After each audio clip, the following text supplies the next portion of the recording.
Hey guys, today we're going to be doing limits and continuity, but in 3D, of course, in 3D space, because this is Calc 3. I'm still out. I haven't gotten new one of these pens, so this guy, oh, he's writing now. Okay, oh, he's dying again. Yeah, okay. Damn it. But yeah, okay, so if we review limits and continuity in Calc 1, just to remind ourselves, if you have this function, something like that, and you got a hole there, and this is at point A, then the limit as x approaches A of f of x is not, well, the thing is continuous. This is this is discontinuous because you've got a hole there, right? So if you use if you draw this, then you'd have to lift your pen up right here. So that means it's discontinuous. But the limit does in fact exist, right? Because if you go to A from the left side, so you follow this guy and you get there, right? If we really zoom in, it looks kind of like this. If we get right here, like right at A, pretty much, this is the limit as x approaches A from the left side, right there. And then right here, this is limit as x approaches A from the right side. And we're getting really, really close to, because we're approaching A, and these guys are going to be equal, so the limit does exist. So it's, I don't know, some constant k. Now, if the limit, I don't know why I did that. If this is equal to f of a, then it's continuous, right? So it would look more like this, and that gap would be filled because it's defined there, and it's continuous because you don't gotta lift your pen up. So yeah, I mean, this kind of concept does carry over to 3D.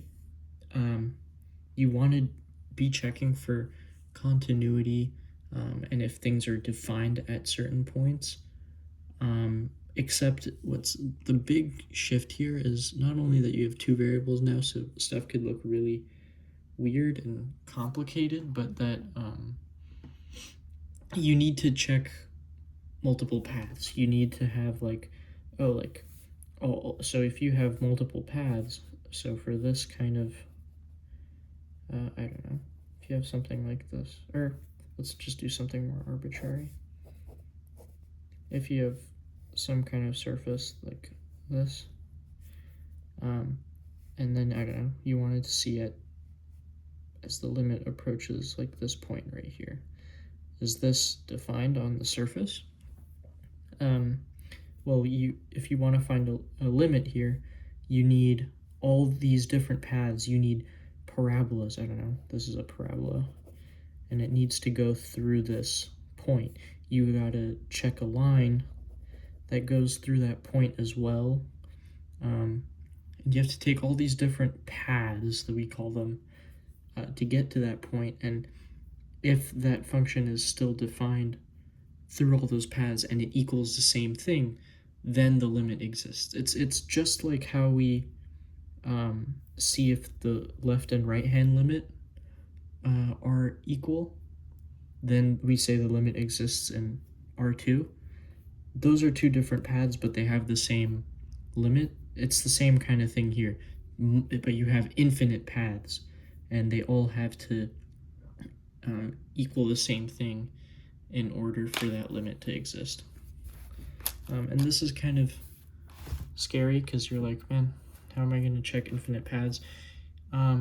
For the problems, you're going to run into, well, I guess the test problems are a bit different. The ones that I chose, at least, you have to algebraically manipulate them. Anyhow, you'll see, but there's some important things.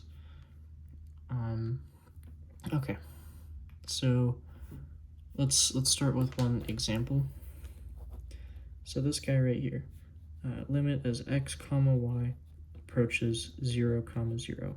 So so that's like, this is what you're saying is because z is it's basically equivalent to limit as x approaches, I don't know, 0 of this guy, except now, so you're taking stuff from a domain and you're plugging it into f of x basically. But here you're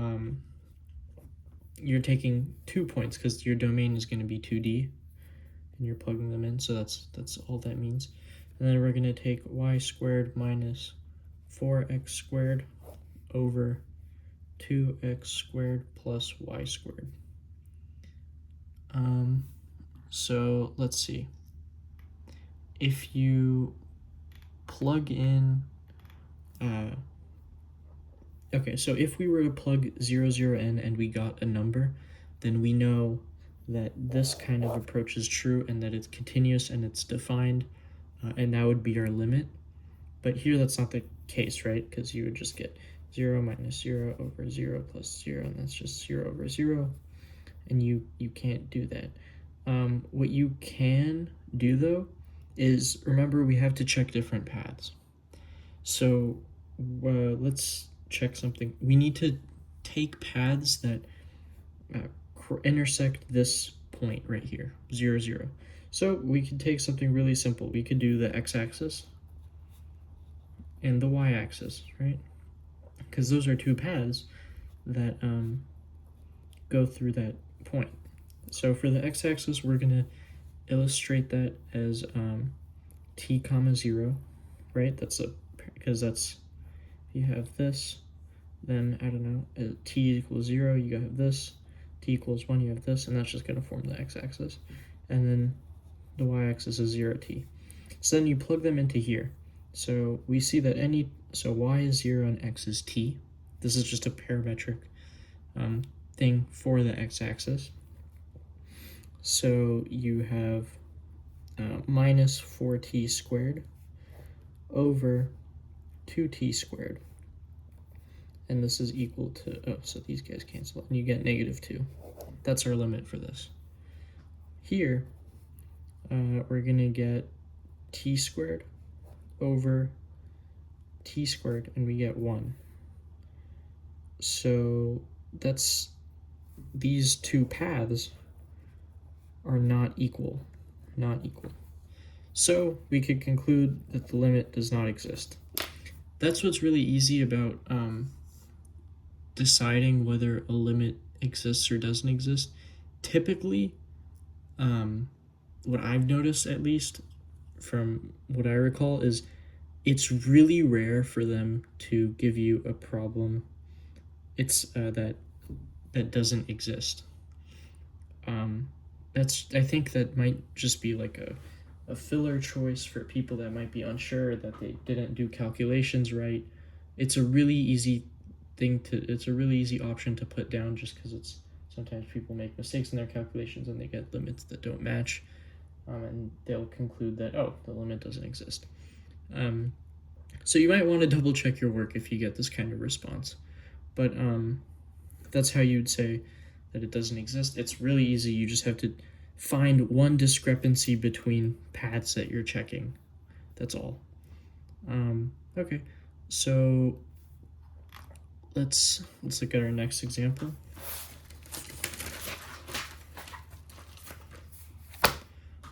This one gives you kind of an interesting thing you should keep in mind, and that I actually used it in, I think, my test. Maybe I'll put the problem in the description. I don't know if I'm allowed to do this problem in the description because it's not on like boiler exams and stuff yet. But anyhow, we'll see. But if it is, I'll try and upload the problem and what I did on the test to do it correctly. Okay, so this one's a bit different. X comma y approaching 0 comma 0, and you have x squared minus y squared over x plus y.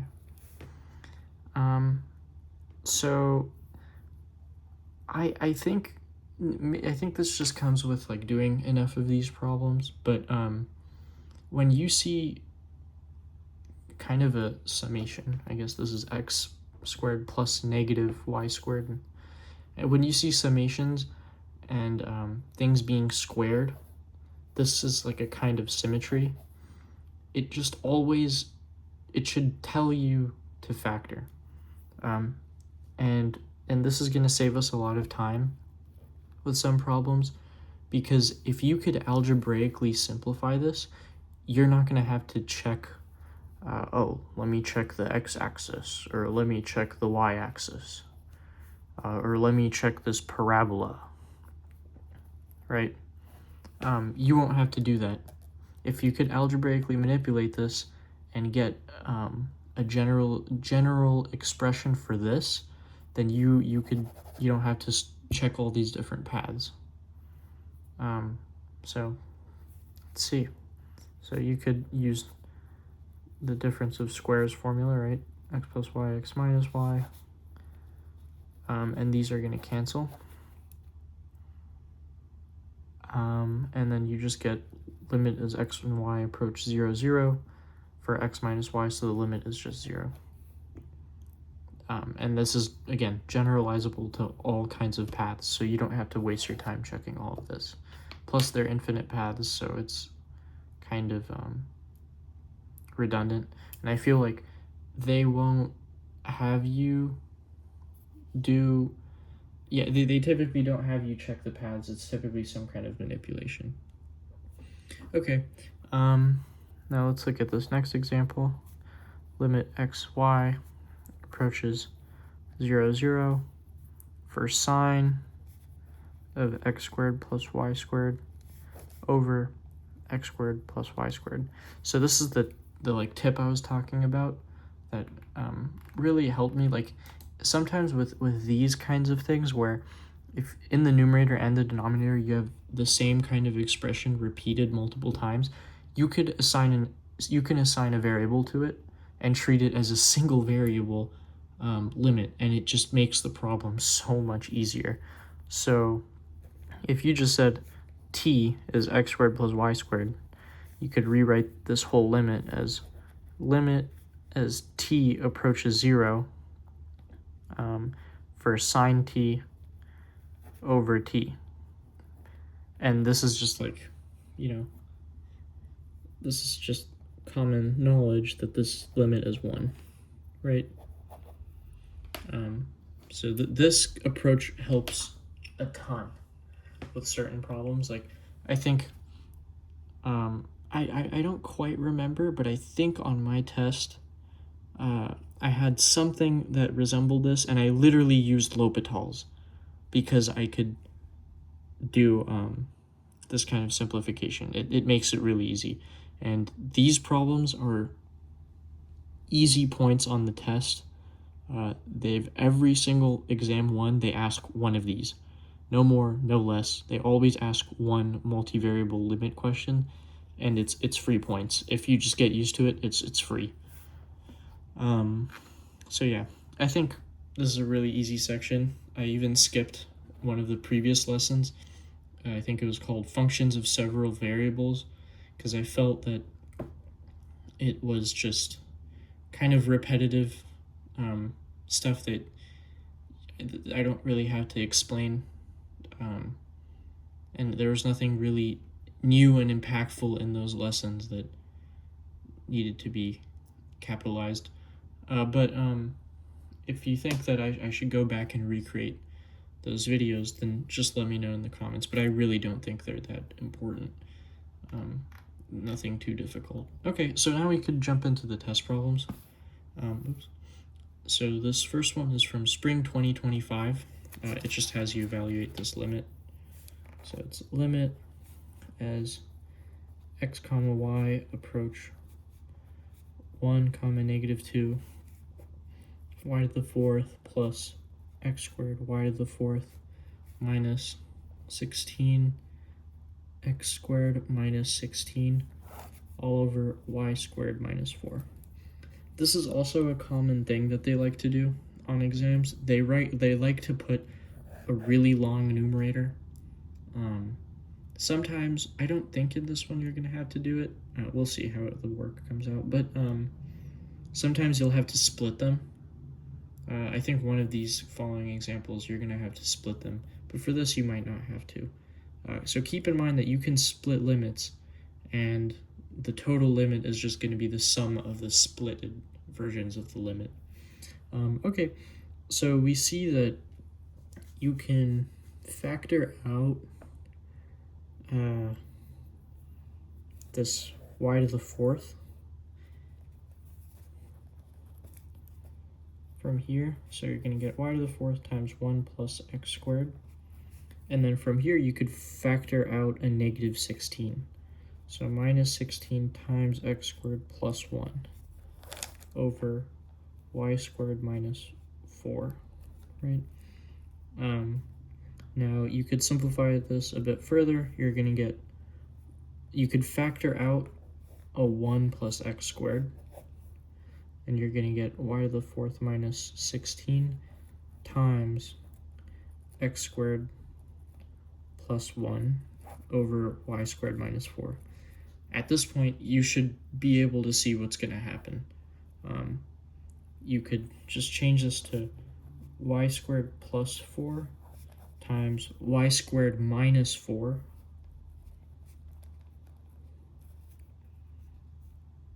times x squared plus 1 all over y squared minus 4. So then you could rewrite the whole limit as x and y approach 1 comma negative 2 for y squared plus 4 times x squared plus 1. And since we algebraically simplified this whole thing, we don't need to check different paths. We could just plug these numbers in.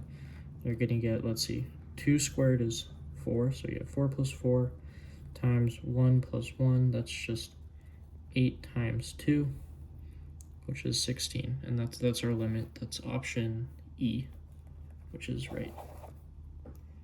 So that's that. So yeah, when I see like these long algebraic expressions, when I don't see something being a function of sign or some function of some sort, I think factoring is a big clue. Testing paths on this is kind of arduous because you have, I think literally just looking at this kind of point tells you enough. You can't even check the axes with this because the axes don't go through 1, negative 2.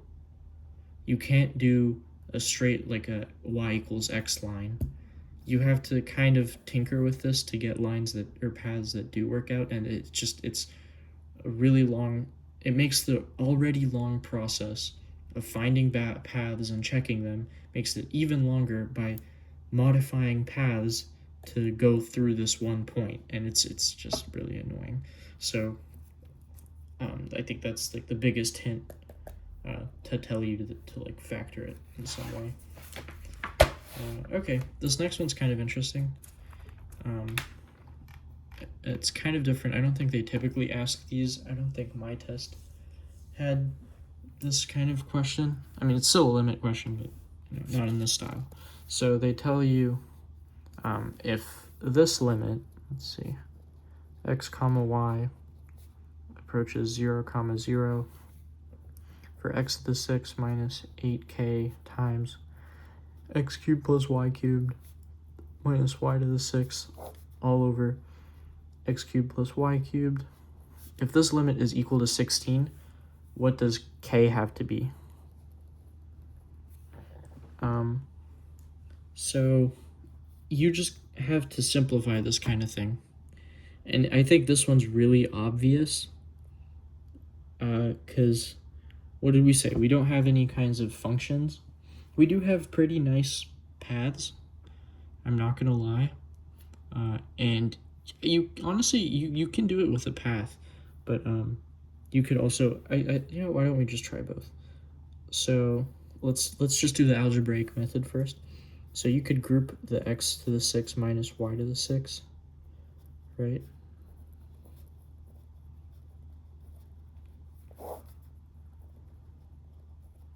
And then you could, again, use difference of squares. They really like their difference of squares.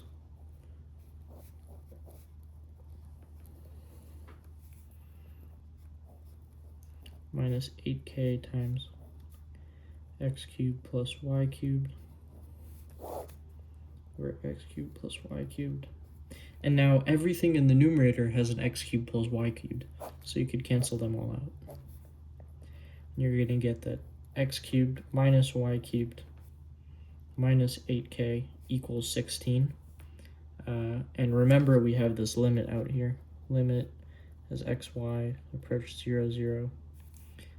So you just plug them in.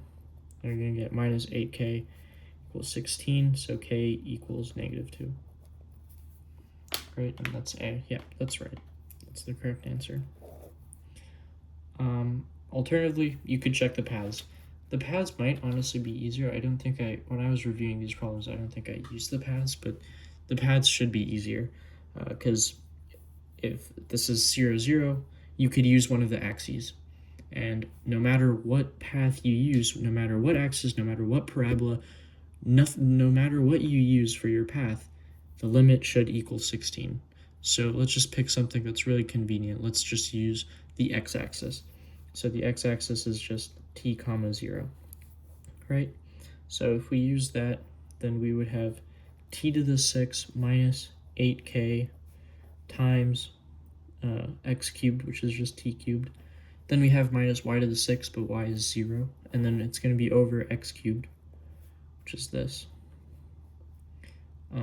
plus y cubed, but y is 0, so you get the idea. This just equals t cubed times t cubed minus 8k over t cubed. You could cancel these out. And then this is when we're going to have to look at the limit part of it. So for these two limits to be equivalent, you have to do t approaches 0, right? Because if you look at your xyz plane, you have, this is 0, 0, right? And we're on t comma 0. That means to be at the origin, like how this demands, we need t to become 0, right? So you just do limit as t approaches 0 of t cubed minus 8k. That's just going to become minus 8k equals 16. And that's literally the same thing as up here. So you get k equals -2. Again. So yeah, you have different ways of solving that one. Okay, and then this last one is, I think kind of I mentioned earlier about being aware that you can split limits, and that for some of these it helps a lot to do that. So this is an example of that. So you have limit as x comma y approach 0, 0 again. You have 2x to the 4th minus y to the 4th minus 2y to the 4th plus sine of x squared plus y squared over x squared plus y squared. And we need to find where, like what this limit is, right? So you could start by splitting it. So you're going to get 2x to the 4th minus 2y to the 4th over x squared plus y squared plus sine x squared plus y squared over x squared plus y squared. We literally looked at this limit earlier. This guy is just 1. So we only need to evaluate this limit now. So, I mean, this just give you 2 times x to the 4th minus y to the 4th over x squared plus y squared. They like their difference of squares. You're going to do this again. X squared plus y squared times x squared minus y squared over x squared plus y squared. could cancel these, and you just get 2 times x squared minus y squared plus 1, right? That's where we got the 1 from. This is our limit as x comma y approaches 0, 0. So if you plug those in, this goes to 0, so this just equals 1 still. So that's your overall limit. And that's option E, which is, yep, that's right. So this is, it's not hard at all. You know, maybe I'll just pull up my test, but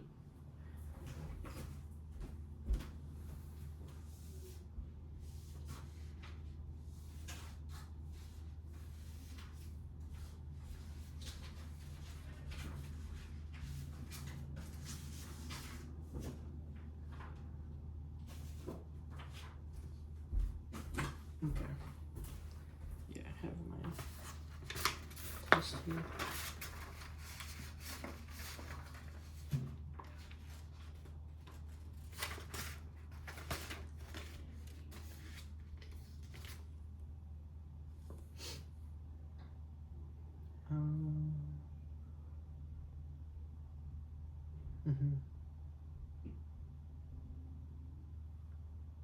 Yeah, that's really nice. Okay, that's how I expected to do this. Actually, I don't know if I'm allowed to do this though. Okay, I'll keep note of this in case someone wants me to, in case they do release it on boiler exams and I am allowed to release this question. But for now, I'm probably for the best that I don't showcase this problem. Okay. That should be the end of this video. Let me know if you guys have suggestions, but yeah, I'll try and keep note of that problem for later. Okay, bye-bye.